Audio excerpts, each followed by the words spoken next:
want to welcome all the members to the February meeting of the Authority. Thank you all for coming out. For those of you who've had to travel, glad to have you here.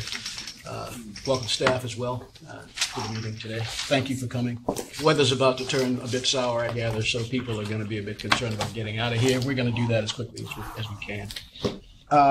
Before we start, there's a person here in the room who doesn't get mentioned at all, really, but who deserves a mention, in particular today. The guy who keeps our videos streaming and all of the background things that have to happen to make that happen is Bobby Mangila.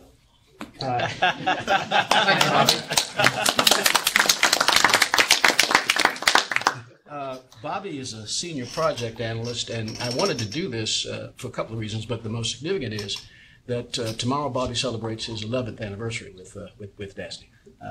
So there. And all on the record. You've all had a chance to review the minutes of the 11 January meeting. Are there any recommended revisions? Hearing none, may I have a motion, please, to approve? Sandra, thank you. Is there a second? John? Gardner, thank you. All in favor, please indicate with aye. Aye. The minutes are approved. On to the Finance Committee report, and Mr. Chairman, if you'll Thank you, Mr. Chair. Certainly. We met yesterday afternoon, also by way of teleconference in Albany, and after adopting the meeting minutes from the January Finance Committee meeting, we advanced to discuss two offerings. One was Teachers College. We recommend that be approved today. The second was the Silvercrest Center for Nursing. After much discussion and input from the Department of Health, we also recommend that be approved at today's board meeting. And that concludes my report. Thank you very much, Mr. Chair. Thank you, Jerry. Are there questions for Jerry? Hearing none, then we'll move to the third agenda item, which the President will take us through. Good morning. Behind tab 3 is the Teachers College transaction with co-bond counsel Virginia Wong, Esquire of Nixon Peabody, and Vivian Drohan, Esquire of Drohan Lee, LLP, presented.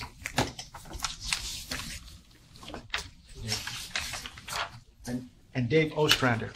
We didn't have that in there. See, that's one of the liabilities of reading word for word. Yeah. Welcome. Good morning. The board is being asked to adopt one series of tax-exempt and or taxable fixed and or variable rate bonds with terms not to exceed 23 years and an amount not to exceed $50 million on behalf of Teachers College. Bond proceeds will be used to refund all or a portion of DASNY Series 2009 bonds, and assuming current market conditions, a total net present value savings in the range of $5.3 million or 12.1% of the refunded bonds is expected from the proposed funding. Although we'll be asking the board for the flexibility to issue taxable bonds and variable rate bonds, the plan at this point is to issue just one series of tax-exempt fixed rate bonds. The college is currently rated A1 by Moody's and A+ by S&P, with both rating agencies assigning a stable outlook to the college, and accordingly, Teachers College qualifies for an unsecured borrowing under DASNY's financing guidelines for independent institutions. As far as the credit of Teachers College, the college continues to maintain its reputation as one of the top graduate schools of education in the nation, which is enhanced by its affiliation with Columbia University. Student demand is reflected in steady annual applications, averaging 6,900 over the last 5 years, and a consistently high matriculation ratio that has averaged 56%. The college has remained selective with an average acceptance ratio of 51% over 5 years. Teachers College has posted an operating surplus in each of the last 5 years, averaging $7.8 million or 4% annually. And operating revenues are fairly diverse, with net tuition and fees accounting for 55% of total operating revenue in fiscal year 2016. The college's balance sheet reflects growing financial resources. Unrestricted net assets increased by 53% over 5 years, totaling $101.3 million at fiscal year end 2016, while expendable resources reached $162.5 million, a nearly 13% increase. And lastly, the college is currently in the midst of a $300 million fundraising campaign, the largest ever by a graduate school of education, and to date, $271 million has been raised for target areas such as scholarships, campus improvements, and new programs. Mr. Chair. Thank you, David. Are there questions for David before we hear from Vivian and Virginia? Thank you. Good morning, everyone. Before you for your consideration is the adoption of a series resolution authorizing up to $50 million of Teachers College Revenue Bond Series 2017. The 2017 bonds will be issued to refund the authority's Teachers College Revenue Bond Series 2009, either in total or a portion of those bonds. The 2009 bonds were originally issued to refund the authority's Teacher College 2007 bonds and to finance approximately $6 million of capital improvements on the college's campus.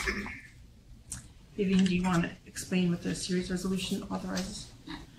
Excuse me. The series resolution authorizes the issuance of up to $50 million of authorized bonds for the purposes of 1, refunding all or a portion of the prior bonds, and 2, paying the cost of issuance incurred in connection with the issuance of the authorized bonds. The series resolution provided that in no event may the aggregate principal amount of all authorized bonds issued by the authority exceed $50 million.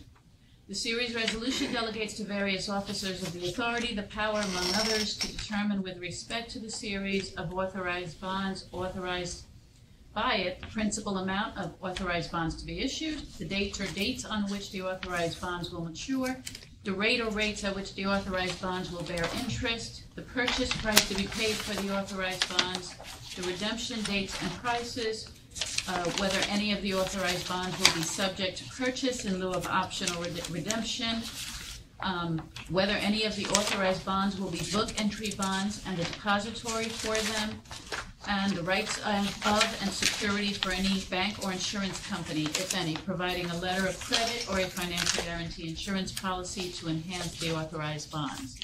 The series resolution also authorizes various officers of the authority to execute a loan agreement, prepare and deliver a preliminary official statement, and to prepare, execute, and deliver a final official statement. Execute bond purchase agreement, execute an agreement to provide continuing disclosure, and finally execute all other documents to do all things necessary or convenient in connection with the sale and issuance of the authorized bonds and the refunding of the prior bonds. Vivian, thank you. Are there questions for David, Vivian, or Virginia? Hearing none, may I have a motion, please, to approve the financing? Gerard, thank you very much. Thank you very much. Beryl for the second. All in favor, please indicate with aye. Aye. As there are none opposed, the motion passes unanimously. Thank you all. Thank you.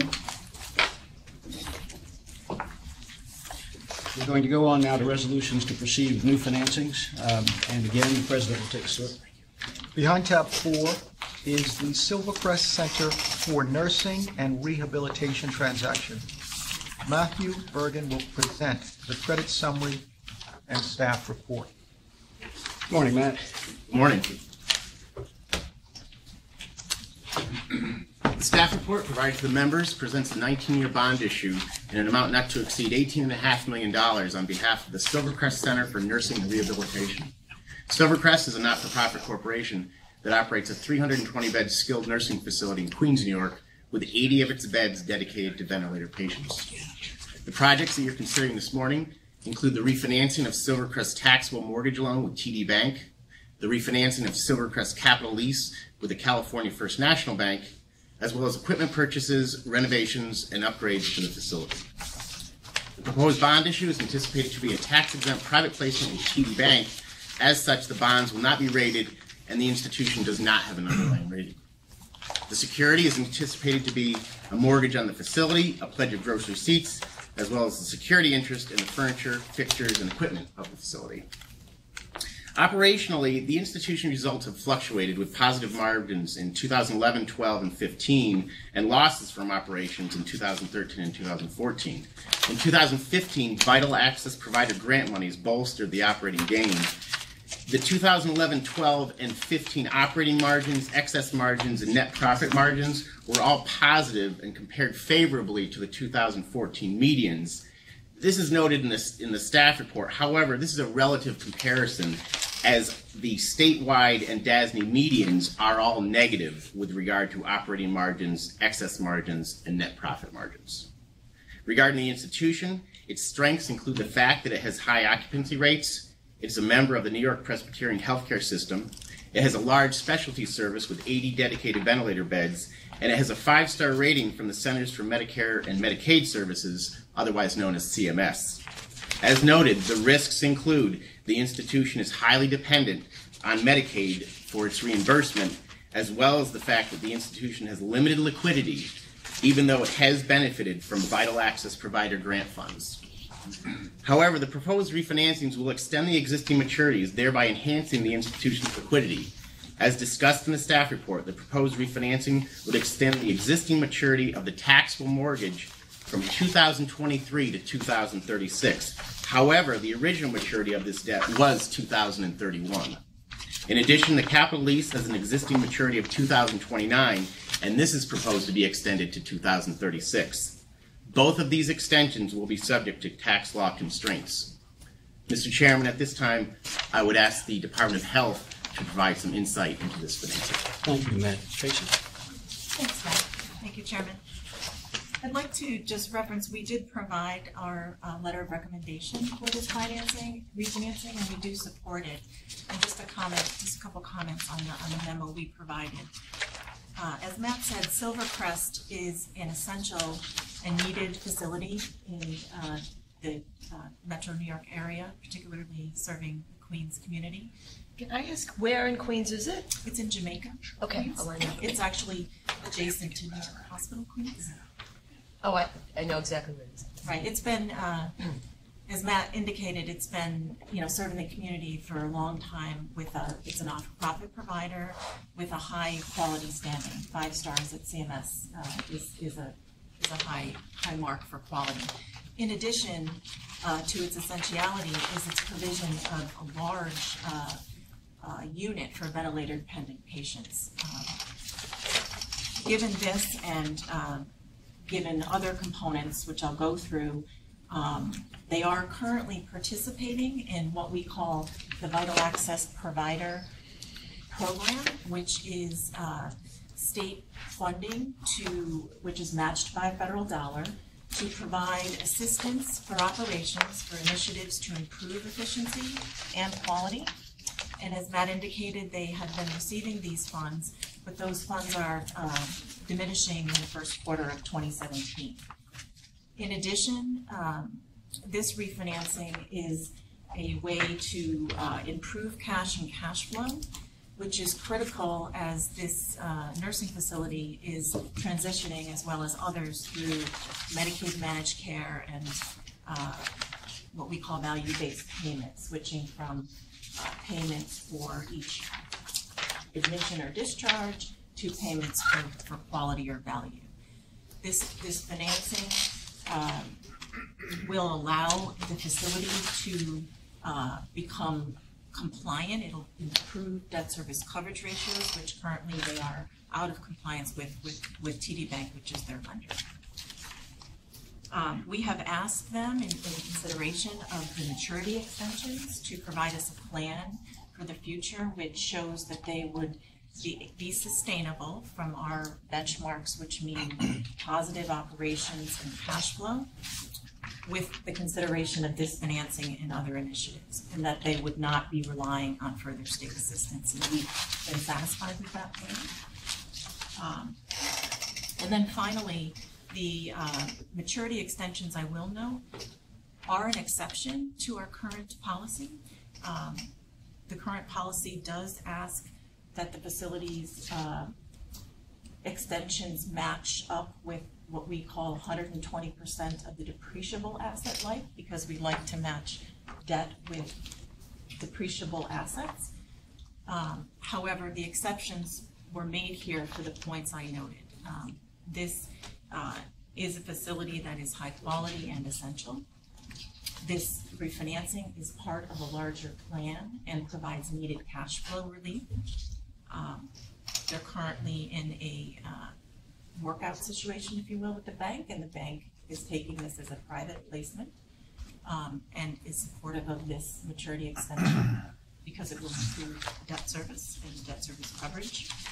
And then finally, as Matt mentioned, the maturity extension will be subject to tax law constraints. So while we approve it from policy as an exception, it is subject to tax law. And finally, I'll just note that as a condition of our recommendation, there is a money component of this project, which is $4.5 million for various infrastructure improvements. And we can note that the center is in compliance with the required construction notices that were required to be filed. So with that, Tracy, thank you very much. And also, thank you for being here to give that report. Are there questions for Tracy and Matt? John? Is the bank actually buying the bonds? Is that the? yes, that's my understanding. So that's They're the purchaser. Purchaser, correct. Is there any restriction on the bank reselling the bonds? If they were sold, then it would have to be to another QUIB, another qualified investor. Would have to be to another QUIB. And is that a contractual restriction in the agreements? It's yes, it's a contractual arrangement, and it's also printed on the face of the bonds. Okay, so these bonds never reached the public. This is was there a legal opinion? I didn't see it, but I'm We're just, not at that. We're just starting. Okay. All right. Thank you. I also think it's an SEC rule. But it is. But I think there's a timeout on that rule. So if there's a contractual restriction on the resale as well, that's better. Okay. Sandra? For Tracy, what is in the plan that gives you some comfort that this will do more than just one time? And I know you noted, or the department noted in the memo, that we are in the middle of a changing climate in the health industry, but honestly, we've been in the middle of many of those for years, and I don't have any good feeling that it's going to get stable anytime soon. So what is there that does more than just give them more time? Sure, it's a great question. We saw revenue initiatives, particularly in conjunction with New York Presbyterian, their affiliate. For example, similar to what other nursing homes are trying to do is, in this era of Medicaid managed care, is focus on specialty services that they can differentiate themselves. So they will be offering, as a new revenue source, dialysis to their current resident base. Previously, they couldn't take these admissions for ventilator-dependent patients that were also needing dialysis. So this is a new source of admission for them. And the dialysis services will actually be provided by New York Presbyterian's affiliate, Robeson, which is a high-quality dialysis provider. So that will be a new source of admissions for Silvercrest. And there are other examples such as that which focus on, and this is a trend we see, more on rehabilitative services, such as cardiac rehab services, which as opposed to general geriatric care. They're still providing that, but they are focused on increasing the revenue from those other sources. And do these kind of initiatives have the potential to increase net revenue to the extent that this organization needs? Thank you. I don't know if this is a question or not. I just want to raise some of the issues about this that trouble me, and feel free to jump in and tell me where I shouldn't be worried about them or not. You know, we're looking at an organization here that has had some extraordinary assistance already. If it weren't for that, then there wouldn't be positive margins. Their operating losses, negative margins compared to DASNY's median. And then I look at the debt, and it has every mark of what we say in budget school of debt that we shouldn't do. I mean, we shouldn't extend the debt. We shouldn't front load the savings. We should have savings in every year. I mean, all the things that we like to see in debt. This does not. So I'm searching for a reason for why it should be okay, because honestly, it looks like an organization that is really struggling, has been kept afloat by some grant money, and now will be kept afloat by really worse than grant money, borrowing money, where they'll take all the savings up front and then have a number of years when they're going to have the burden of paying for that debt in the out years. I'm very troubled by why this is a good idea. I can't make a judgment about the policy needs for the organization, and the health department does that and has, about why we need to keep the nursing home and why it's important to make these exceptions. But just from the financing side, I see a lot that is negative. So Just to make me feel better. a few comments on that. I mean, obviously we've alluded to the fact that this is a high quality service provided by this institution for this niche, if you will. They have 80 beds, which is the largest ventilator bed system. So, you know, one aspect of it is the need for these services. In addition to that, on the financing side, it'll be a private placement, so we'll only have the one bondholder. But in the middle is the real discussion. Originally, they had a maturity of 2031. Years ago, in 2008, they felt the fiscally prudent thing to do was decrease that maturity, and they did a 15-year bank loan, 2008 to 2023. They realized in this day and age that was not the correct decision. They came back and looked at various ways to extend the debt, even the 2031 maturity, but they came to the decision that the best place that they could be would be if they extended the debt to 2036. The best place short term. Correct. Correct. For them to have enough liquidity. It's not such a good place. To pay their bills right in the short term, to decrease their debt service payments. So that was the decision that the institution made. And through things like inpatient home-based dialysis, they've also opened up an inpatient hospice unit. They're trying to navigate their way with different services in an effort to have this better continuum of care.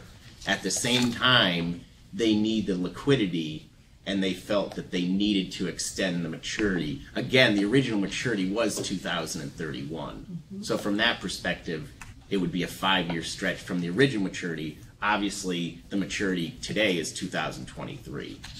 Well, it's the extension, but it's also the structure, so that the savings is front-loaded, too. It should be level savings. From 31 on, is it level? From the annual debt service payments, Yeah. on attachment 1 are approximately $660,000. The reason it's 1 month shorter of debt service, that's why it's $605,000 in the first year. From the time we close, that's only 11 months of debt service. That's why that number is $55,000 less. Yeah, no, I understand, but beginning in 2025, then there's not savings in each year. Correct. So when you were structuring it, did you look at something that spread out, that didn't front-load all the savings? But again, I think that's... I see what you... The existing debt service is based on... it's based on level principal instead of level debt service. So that's why the existing debt service is 1.9, 1.8, 1.6.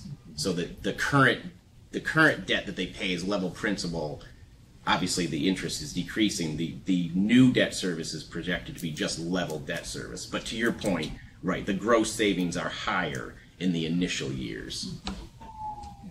And so they are gambling, and I guess we would be too, that the initiatives that they take would be sufficiently positive in revenue that when they get further out and need more debt too, that they're able to handle that. And if they aren't, you're to tell us. Can I make a comment? Will if we approve this today, will the contracts that are eventually crafted require that they accept our decision that they engage a financial consultant to help them to figure out that they may be falling into a hole? Oh, okay, I guess let me ask your question too. One, they have a financial consultant now, but your question was actually if they fall into financial extremis, would disrepair, would the authority hire a consultant? And Or it's a little bit require them to because it's a private placement. I guess in general, the requirements and all of the workout aspects to it flow straight through to the purchaser of the bonds. Okay. We tend to have, in general, under our documents, very little both responsibility and rights. Okay. All right. Did I hear this correct? Are they currently in compliance with the mortgage, or were they, They did not make their debt service coverage. okay, so they're currently in default of their, not yet put. They breached the covenant. Okay, they breached the covenant, and they could, at some point, if things proceeded currently without any other change, be in default of the mortgage. I don't know the terms of their mortgage. Oh, but, and the mortgage is, but the lender is now again willing to purchase, to go forward with a financial transaction, although in a different form. And the terms of this are really terms that have been structured very much by the lender in conjunction with Silvercrest. By TD. That was TD. that was the point I wanted to make. That when I looked at this, I didn't have quite the level of analysis that you brought to it, but it looked like it was a battle, and it gives me comfort as a board member that the buyer of the bonds is at the table, and the buyer of the bonds is very familiar with the situation because they are already the lender.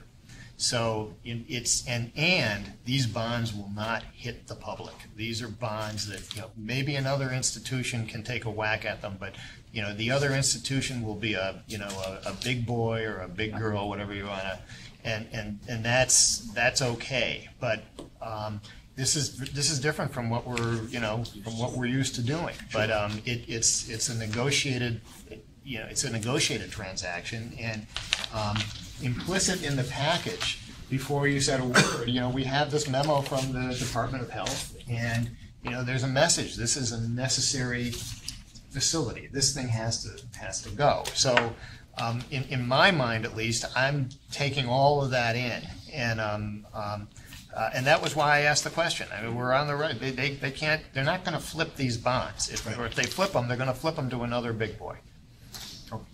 And at yesterday's finance committee meeting, we went over much of this. A lot of this. Not the same right. flavor and Clearly detail, not. Sandra, that you brought to this Clearly table. not. And we were all, concerned, Sandra. I think we all also looked at New York's Presbyterians now sort of involvement in the operation of the facility. Yep. Which is not fiscal.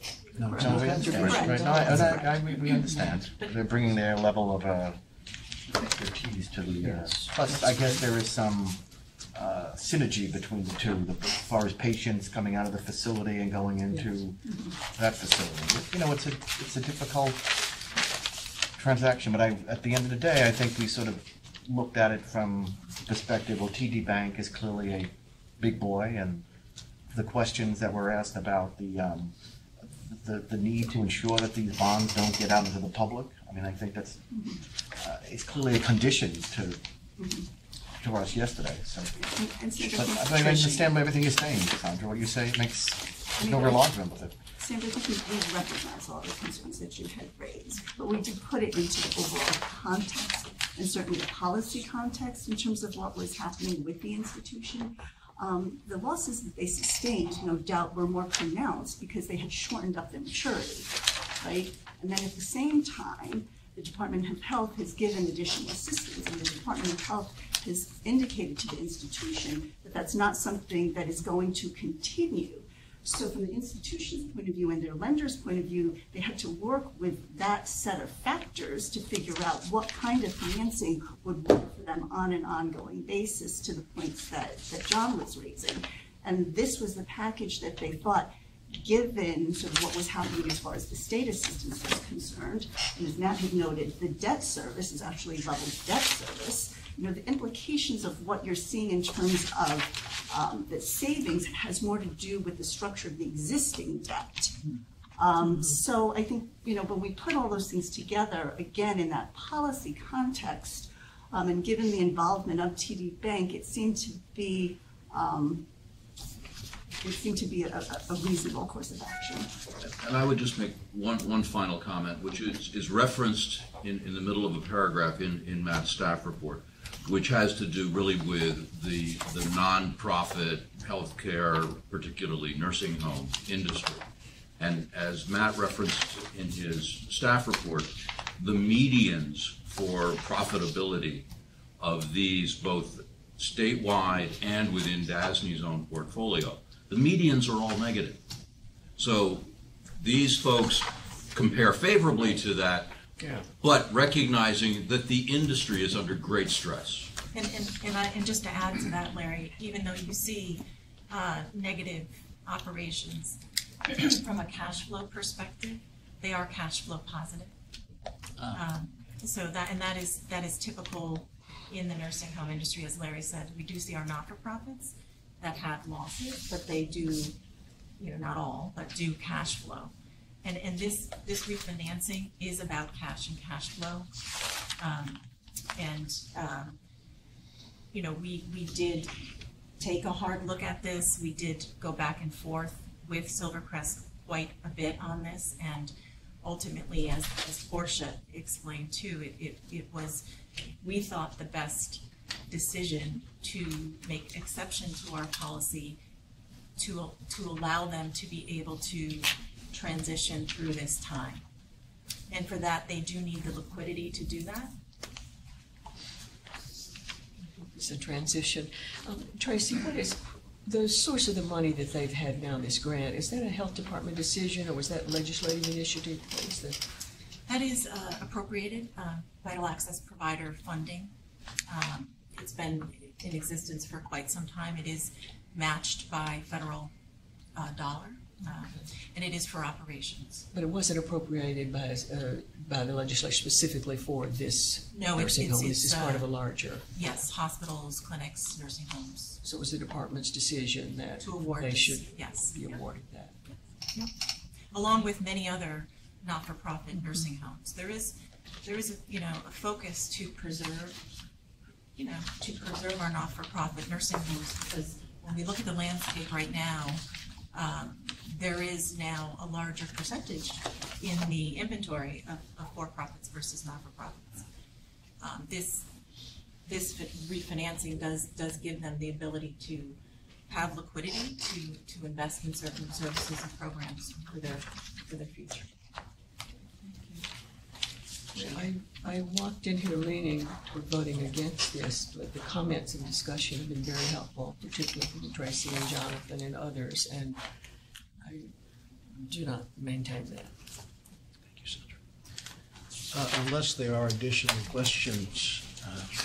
Can we see the, not today, but at the next, this document that says, this has to stay within the TV or something. I mean, I've never seen the document. Right. But in the next, it's a good idea. Just so we can see that we, because things have a way of, slipping through, and then 12 years from now there'll be some. It's a very good idea.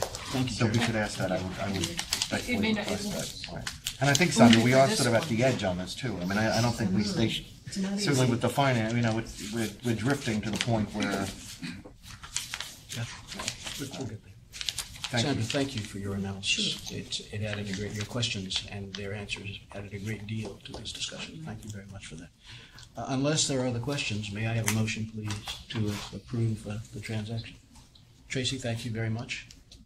John Gardner, thank you very much for the second. All in favor, please indicate with aye. Aye.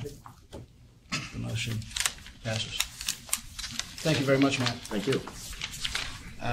We're now going to move on to the management reports, the first of which is the report of President. Thank you, Mr. Chair. We have a few items to discuss today, including a resolution for your consideration to amend our investment and policy guidelines as we previously discussed, and another resolution to expand the clients that can access our healthcare portfolio management fund. Again, this was presented at the previous meeting. However, before we get to those, as we do each year for the board, I would like to lay out some of the key elements featured in Governor Cuomo's annual State of the State and executive budget proposals. Over the course of 6 regional State of the State addresses in early January, Governor Cuomo delivered his Excelsior Ever Upward agenda. This was a new approach tailored to each region, giving New Yorkers direct access to the information that matters most to them. On January 17th, the governor proposed his 2018 fiscal year executive budget, which for the 7th straight year holds spending growth below 2%. The State of the State addresses and the budget centered on 2 sweeping initiatives: the Middle Class Recovery Act and the New York Promise Agenda.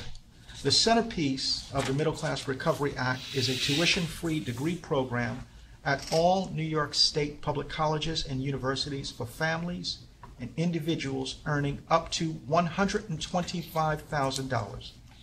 The New York Promise Agenda proposals include the DREAM Act, which grants undocumented immigrants access to state financial assistance programs for college, raising the age of criminal responsibility for 16 and 17 years old, and expanding homeless services. There were also proposals more specific for DASNY.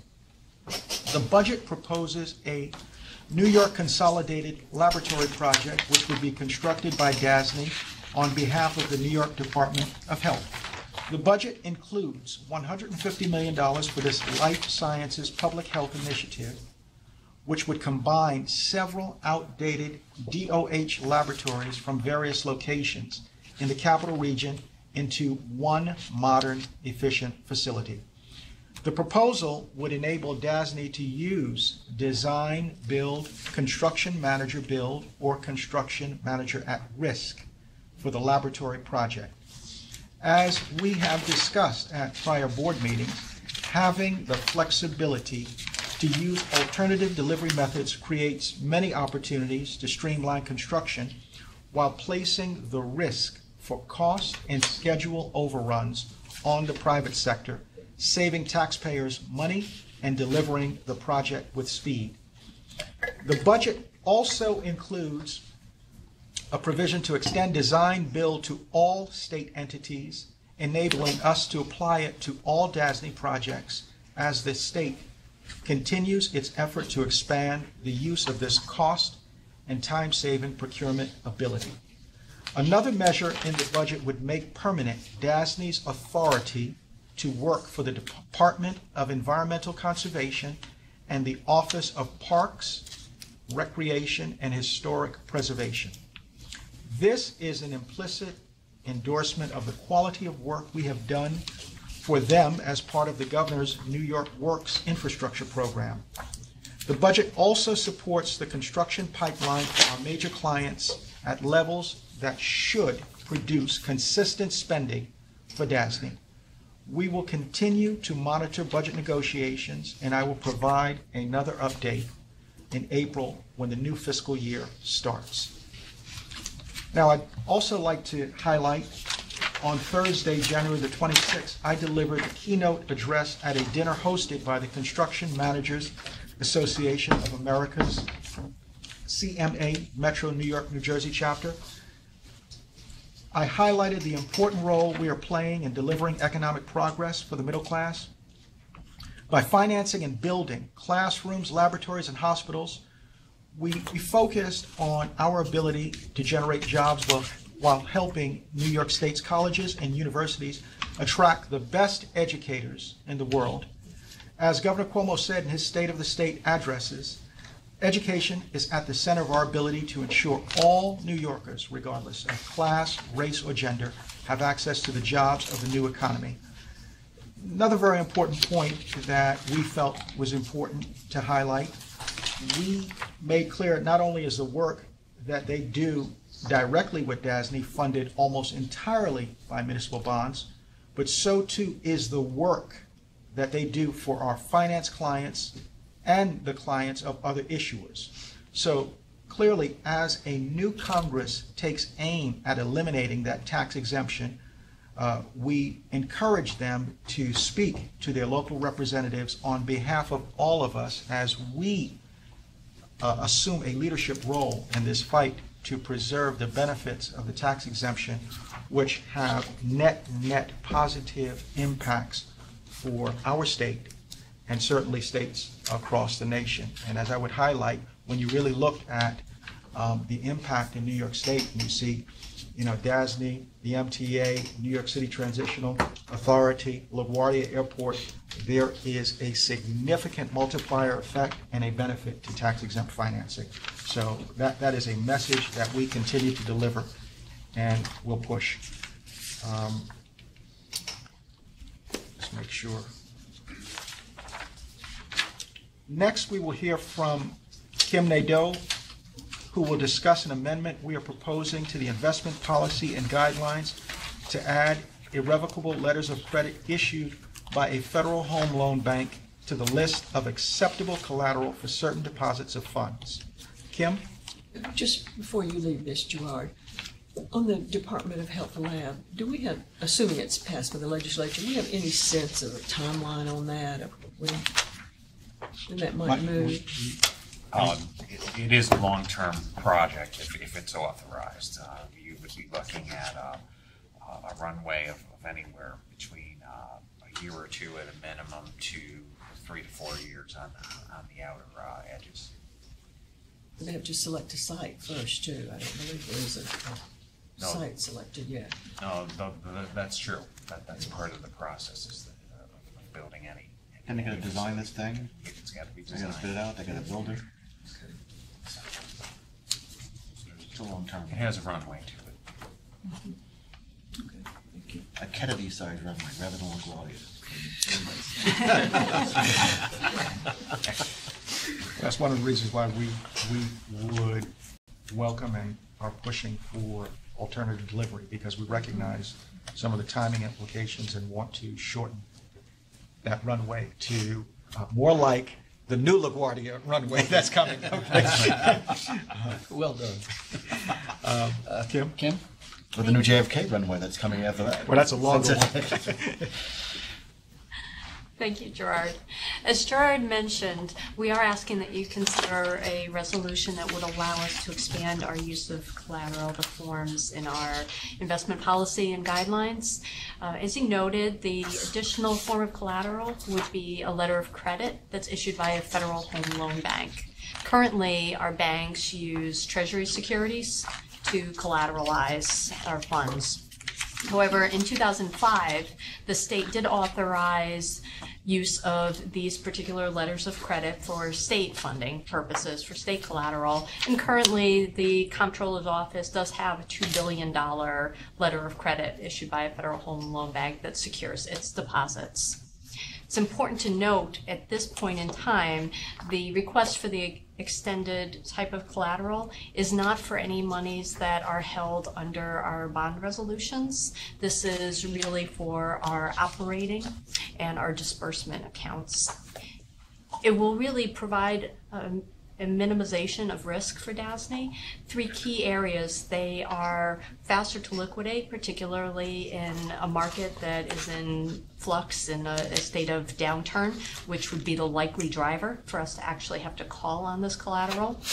They are payable on demand, and they aren't subject to market fluctuations. They are held by a third party, so it really does help to protect us while providing the bank with a less expensive form of collateral that has proven itself to be a good form of collateral as used by the state for quite a number of years now. Are there any questions? The forms of the LLC, we run through the letter of credit form. Right, to make sure We've seen it. So you've seen it, you'll make sure you sample. protect this, Yeah, we the will. letters of credits already have, sometimes you can. Yeah. That'll be the. Right. And if you want to see the actual language, it's near the end of tab 6, a very simple revision on page 9 of the black line version.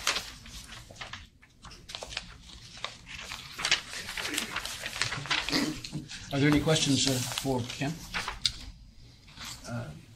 Is at this point that we approve the resolution? Should we say like on a form approved by, or that just implied it?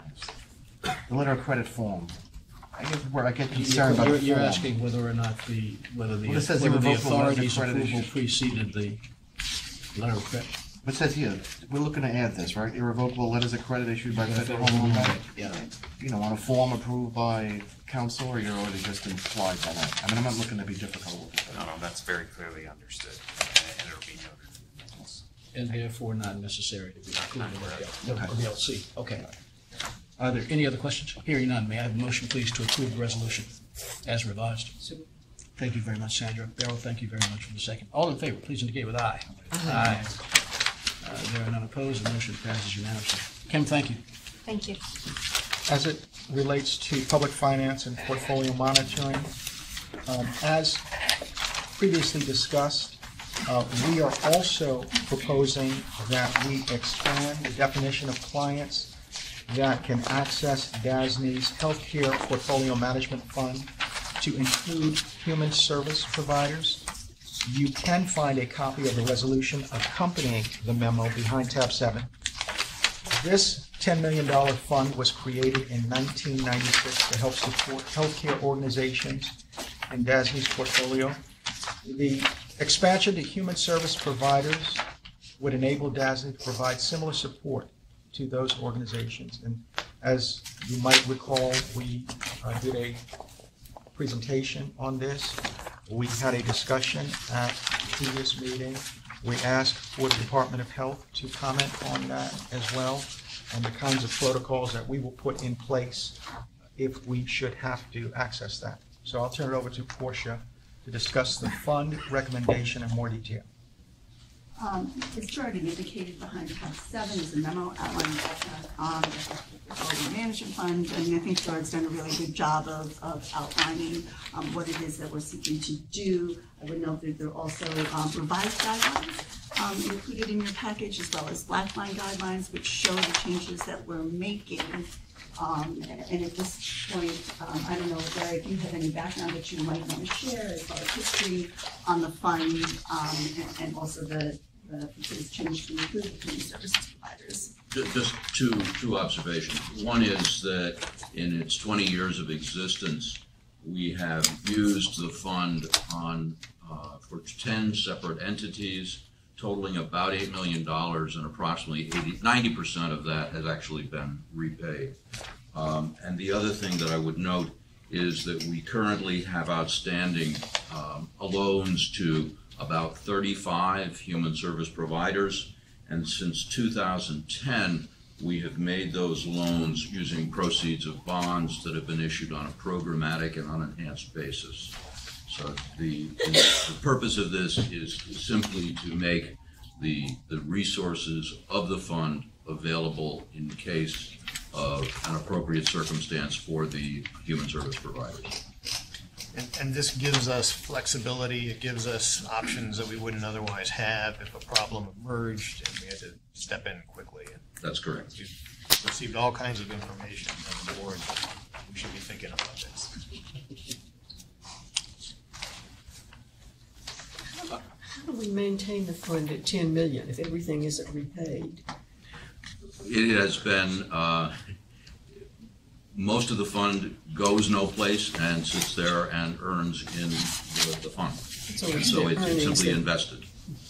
And that replaces the amount that is not repaid? It has replaced the amount of it. So it's still roughly $10 million? There is approximately $10 million. Actually, we took the excess earnings in July above the $10 million threshold and dedicated it to one of the reserves. That was one of the 3 reserves that were established in July. Are there further questions? The resolution as proposed appears the last 2 pages of tab 7. In the absence of additional questions, may I have a motion, please, to approve? One more question. Yes, of course. What is the expectation about the additional business that will, or just additional requests that we'll get? Do you think this is going to be a large number of providers, or? We have no current expectations of use. Okay. So it's just. We are just trying to think forward and say, you know, if something happens in this industry, there are a number of stresses on that industry as well. The minimum wage is a very significant issue for them. The level of reimbursement is a very significant issue for them. They are also moving from being paid directly by the state to being paid through managed care companies, which will raise their cash flow issues. At the very least, it will cause things to be somewhat more delayed. So there are a number of industry stressors that we see in that industry, but we're not aware of any instances or circumstances at this moment that would indicate to us that we should be using the fund. Okay, thank you. May I have a motion, please, to approve the resolution? So moved. Paul, thank you very much. Sandra, thank you for the second. All in favor, please indicate with aye. Aye. Aye. Motion passes. Portia, you gonna do the portfolio update? Yeah. Behind tab 7 are standard public finance reports. Since my last written report, we priced 2 transactions. The NYSERDA transaction, which is reflected in my report, and actually the Orange Regional Medical Center transaction, which is not in my written report, but we were just in the market with that yesterday. We had a very successful pricing.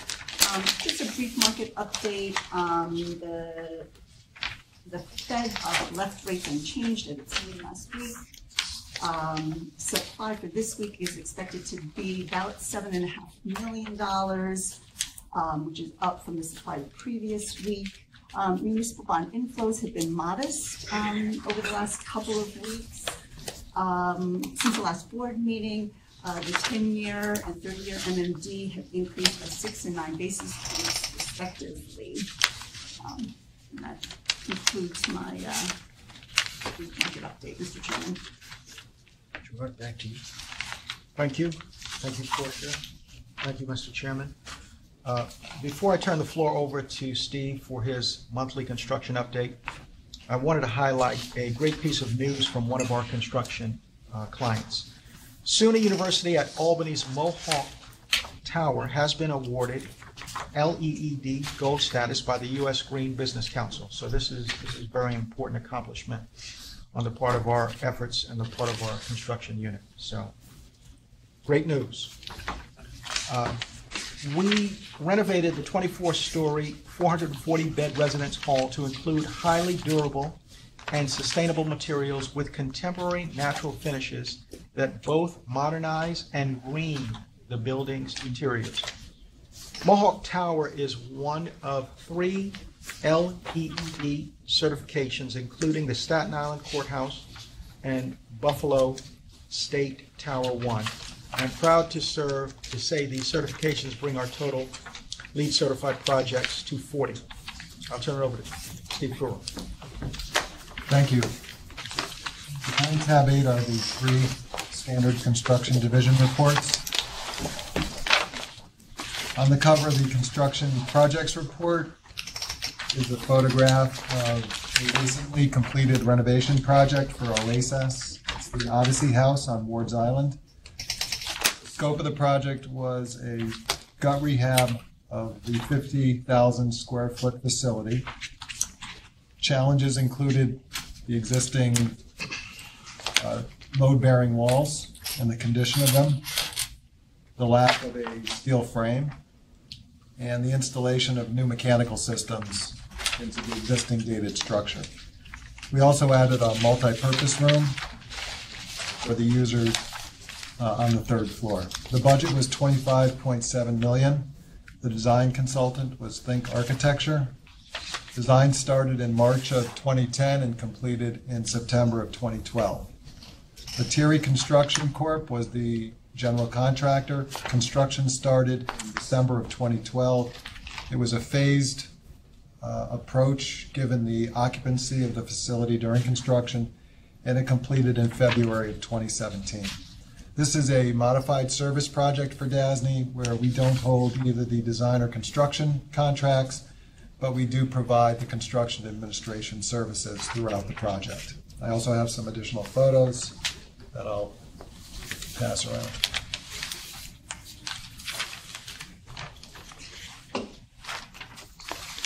On page 3 of the construction projects report, there are 7 new construction projects that came to DASNY, 5 within the CUNY system at approximately $43 million in total project cost. 1 SUNY project at $6 million and 1 Gozer community redevelopment project at $10 million. And on page 8 are the construction expenditures through December of 2016. Prior year to date, our expenditures were $478 million through December. Current year to date, $459 million, again through December. The difference is $19 million. Just a quick update on a few of our projects. At the Court Officers Training Academy, work continues for all trades, with particular attention being paid to the enclosure of buildings 1 and 2.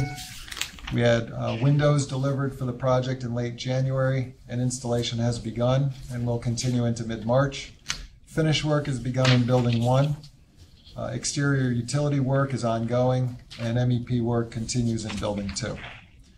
The contractor's communicated completion date is May 2017. At South Beach, we continue work on Package 2. That's the pile and foundation package, along with the reinforced concrete shear walls. The work continues in advance of Package 3, which is our steel fabrication and erection package. That will begin in late spring. We continue to meet monthly with the executives at OMH on the project. SUNY Brockport, our design build new residence hall project continues with final pre-design work being completed, including the geotechnical investigation, prior to finalizing the design build team's contract. Construction completion is expected in August of 2018. And as a side note, this week on Friday, we're doing a case study of this project as a training opportunity for our construction division folks.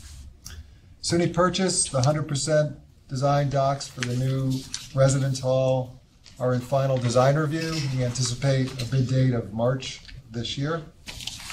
And an update on the SUNY summer projects, the 7 capital projects, 6 of which will finish in August, are ongoing and valued at $95 million.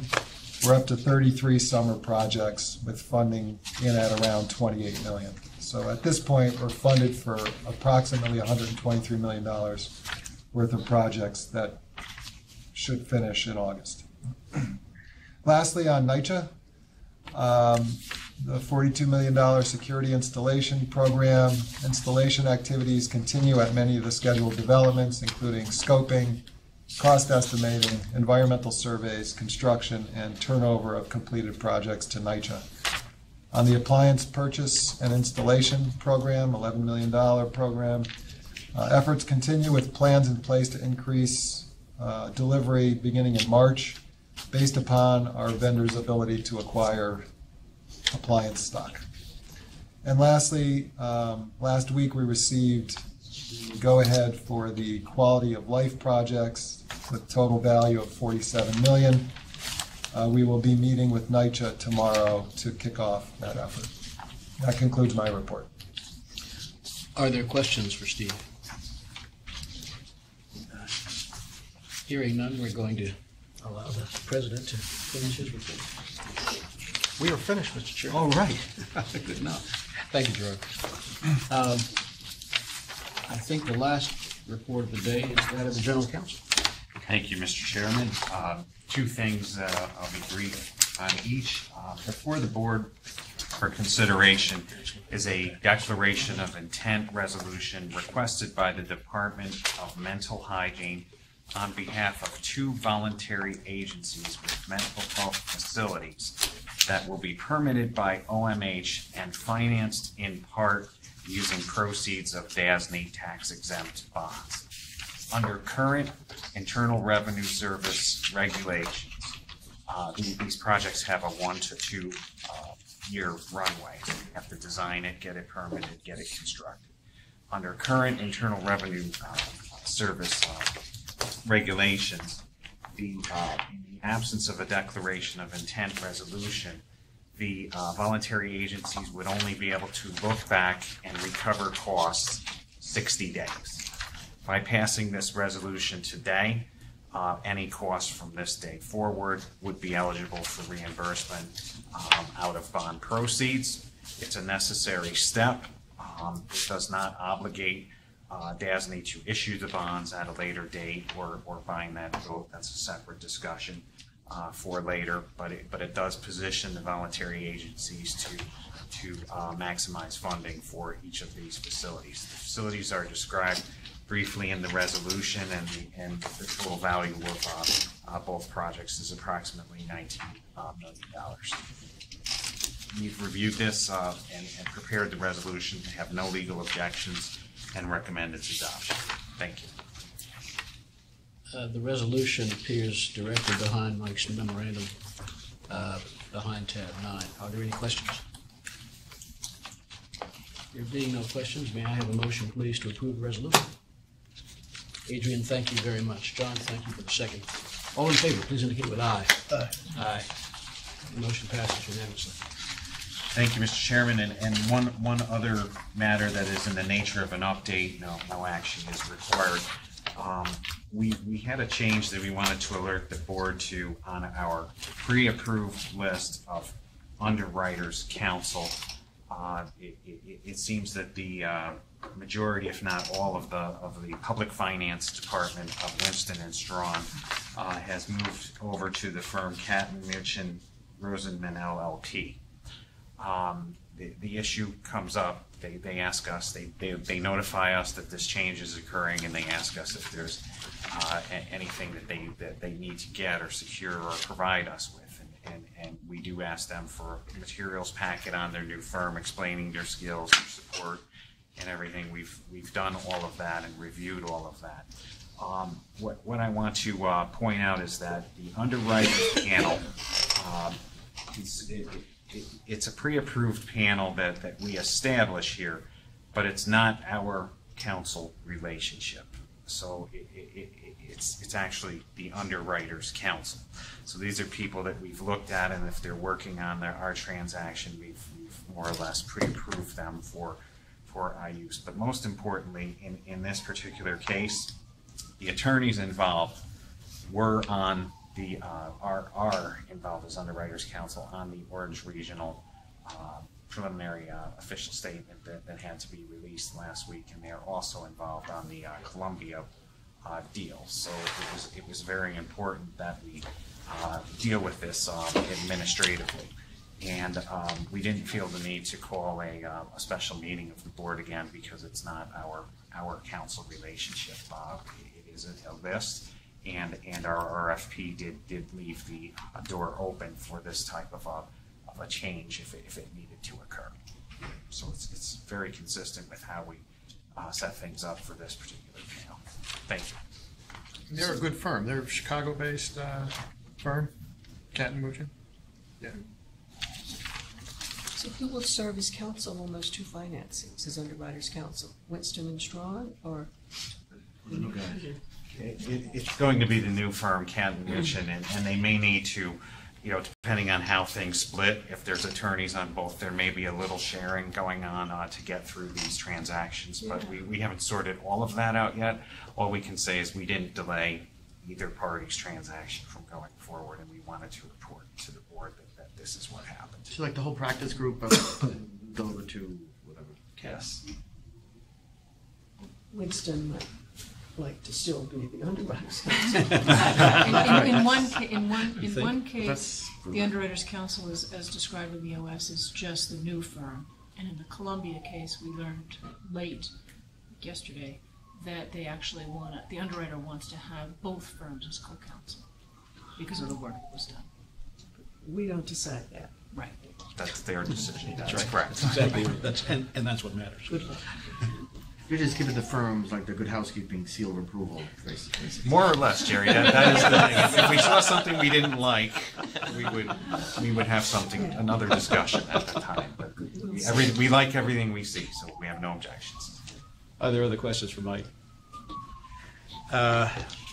Then may I have a motion, please, to go into executive session to discuss the financial and credit history of a particular corporation and the employment history of particular persons or matters leading to the appointment, employment, promotion, demotion, discipline, suspension, dismissal, or removal of particular persons. Carol, thank you. Sandra, thank you for the second. All in favor, please indicate with aye. Aye. We are in executive session. I thought this is a very impressive.